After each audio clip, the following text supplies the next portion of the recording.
I have always been skeptical about Dana White's involvement in boxing, and unfortunately, my suspicions are coming true. Dana White is trying to undermine the Muhammad Ali Act, which is meant to protect boxing. So in this video, I am going to tell you exactly what the Muhammad Ali Act is, what Dana White is trying to do, and why this is very bad for boxing. But before we do that, if you have not subscribed to this channel yet, then don't forget, hit the like button, subscribe, and leave your comments in the section below. My name is Bright, and this is the Bright Show Podcast, Boxing. So, what is the Muhammad Ali Act? The Muhammad Ali Boxing Reform Act was enacted in 2000, and it was made to protect professional boxers from exploitation by promoters and to make the sport more transparent and fair. Now, there are four main goals of the Muhammad Ali Act. Number one, protect boxers from exploitation, which is to prevent promoters from having too much financial or contractual control over fighters. Number two, create transparency, which is promoters must fully disclose all financial details of a fight, how much is generated on TV deals, ticket sales, sponsors, etc., and how it's been split.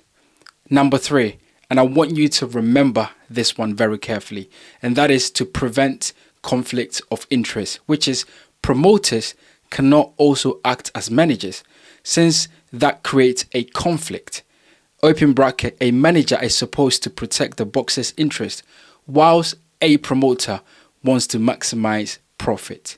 And then number four, to promote fairness in rankings and matchmaking, which is sanctioning bodies such as WBC, WBA, IBF, and WBO must make rankings public and explain changes. This was meant to stop promoters from manipulating rankings and to push their fighters into title fights. So look, it's very clear what the act is meant to do and how it is meant to protect the best interests of fighters. And there are key provisions under this act, and these are: promoters must disclose all revenue sources, which is TV contracts, ticket sales, as we've mentioned. Managers cannot receive compensations from promoters. Fighters cannot be forced into long one-sided contracts that tie them to a promoter indefinitely.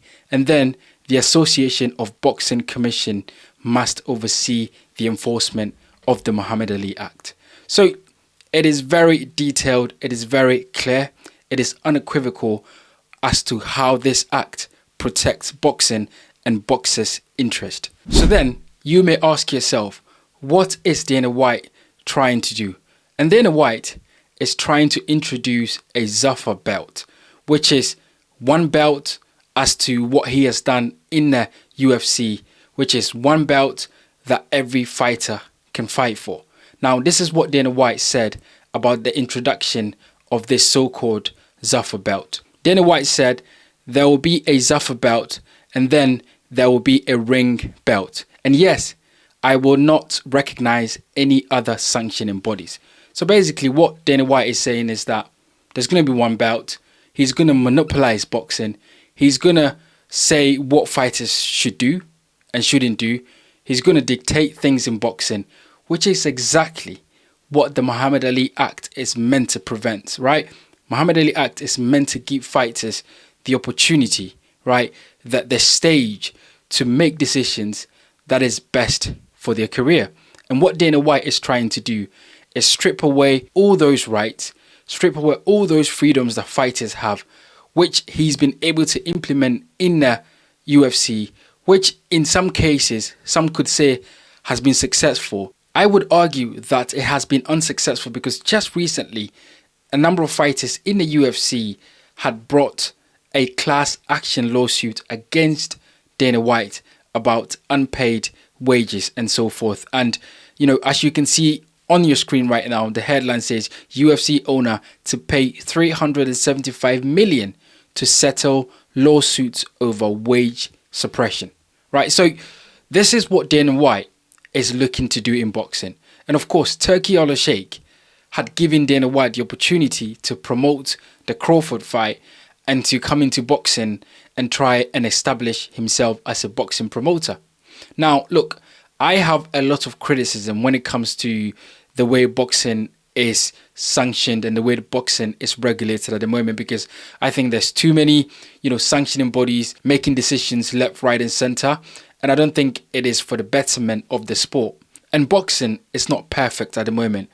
But what we don't want, and the last thing we need, is someone coming into boxing and trying to undermine the only regulations in boxing that protect boxers from being exploited by promoters, by managers, by sanctioning bodies, and by people in boxing, because boxing is a very, very tough sport. As you guys know, every time a fighter enters the ring, they leave something in that ring. And as a fan, when I pay to watch fights, whether it's pay-per-view, whether it's on Netflix, whether it's on DAZN, or whether it's on TV, when I pay, and I do pay to watch fights, I want fighters to receive all the money that I've paid, because I think every fighter that steps in the ring deserves everything that they should get.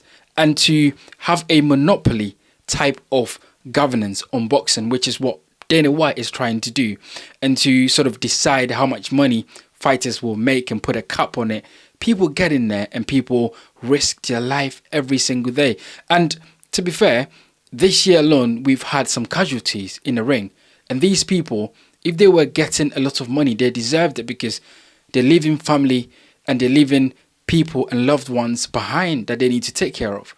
So every fighter deserves all the opportunity and deserves all the money that they receive. And what Dana White is trying to do is suppress that. What Dana White is trying to do is make sure that he can control all of that. And remember, the Muhammad Ali Act was enacted to protect fighters like Muhammad Ali, because he was also a victim of promoters and managers misusing or suppressing his money and not getting the right reward for the toil and the sacrifice he has put into boxing. So it is very clear that Dana White is trying to do something that he thought was successful in the UFC. He's trying to bring that into boxing. But boxing is not the UFC. Boxing is its own entity, and we have the Muhammad Ali Act to protect boxing. UFC does not have anything like that. So there's a lot of corruption that can happen in there. Look, boxing is the wild, wild west, and we know that there's a lot of corruption that happens in boxing. But if anything is good in boxing, that is the Muhammad Ali Act. And we cannot sit there and have Dana White, come into boxing and try and change this. Now, another person that I think is worth mentioning when it comes to this whole thing is Max Kellerman. Now, Max Kellerman over the years has received his respect as a boxing journalist, because I think he's done really well in boxing, Max Kellerman, and he deserves that respect. But I think recently, since he's been on the payroll of Dana White, he's been acting very strange. And then Dana White. Dana White is the greatest combat sports promoter in my lifetime. He built an institution. You know why boxing's not as popular as it used to be anymore, right? UFC is really popular. That's because of Dana White. He built something like the NBA. Stop now, because he's about to do it for boxing again. For boxing now. You want an NBA or an NFL in boxing? Here it comes. Because he knows how to build an institution. And how do you do that? Hey Max. Boxing is always bigger and big. Don't say boxing is not big enough. Boxing is big. You know how big is boxing. Should it get bigger, yes or no? Should it get bigger, Canelo? Maybe it's gonna be bigger, but look, boxing is always big and bigger and bigger and bigger. We need to talk about that too. Boxing is boxing. I love Canelo in English, by the way. I love it. Boxing is boxing. No lies. No lies. And as you saw in that press conference, Canelo even shut it down when Max Kellerman tried to say that Dana White is some sort of savior of boxing and that boxing was in the dark ages and Dana White appeared from nowhere and is trying to save boxing. It is all nonsense. Max Kellerman knows what he's doing. He's been paid to say these things, and he's saying these things because he cannot go against his paymasters. Dana White, Max Kellerman, they need to be careful. This is boxing. This is not the UFC. Leave boxing alone. Leave the Muhammad Ali act alone. Let boxers earn the money they deserve, because they put a lot of sacrifice and their lives in the ring, and that cannot be undermined. And look, people like myself and people in the boxing media need to stand up, need to speak against this, and need to make sure that boxers are protected as much as possible. You guys get in the comment section and let me know what you think about this. Or you could be someone that believes Dana White is doing the right thing, and that boxing needs someone like Dana White to monopolize it, to try and bring some regulations, and to try and dictate what everyone should do. If you're that person, get in the comment section and let me know, and please explain to me why you think this is best for boxing.